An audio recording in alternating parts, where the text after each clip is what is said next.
Hi, my name is Esther. Honestly, I never planned to be queen. I was just a regular girl living with my cousin Mordecai. But before I continue with my story, please press on that subscribe button. With that being said, let's continue. Life was come, eat, sleep, repeat until the king threw a big party and got angry at Queen Vashti. She refused to come when he called her. The king was embarrassed in front of his guests and said, "Fine, she's out. I need a new queen." And just like that, the royal beauty search began. The palace turned into Persia's next top queen.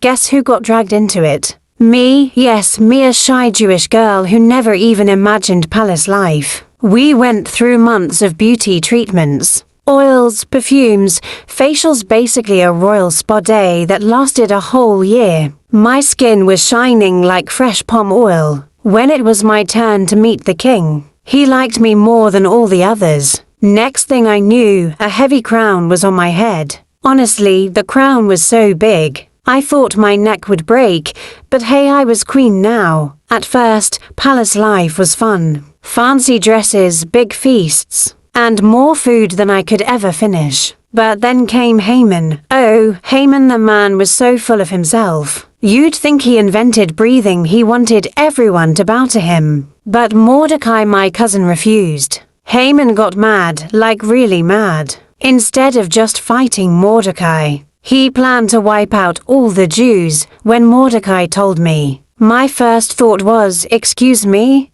Do you want me to just walk into the king's room and risk my life? Do I look like Wonder Woman?" But Mordecai said something I couldn't forget. "Maybe you became queen for such a time as this." So I said, "Fine, but first, 3 days of fasting, no food, no drink." My stomach was crying louder than the palace trumpets. But I knew I needed God's help. On the 3rd day, I put on my royal gown, fixed my crown again, so heavy, and walked into the king's hall. My heart was beating so fast, I was ready to faint. If the king didn't stretch out that golden scepter, it was game over. But thank God he smiled and held it out. Phew! I almost shouted, "Hallelujah." Right there in the throne room, the king asked, "What do you want, Queen Esther?" "Even half the kingdom, I'll give you, now." I could have asked for a palace closet upgrade, seriously. My gowns were everywhere.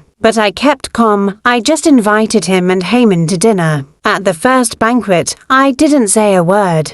I played it cool and invited them again. At the second banquet, after some good food and wine, I finally spoke, "My king, if you love me, please save my life and the life of my people. Haman is planning to destroy us all." The king dropped his cup.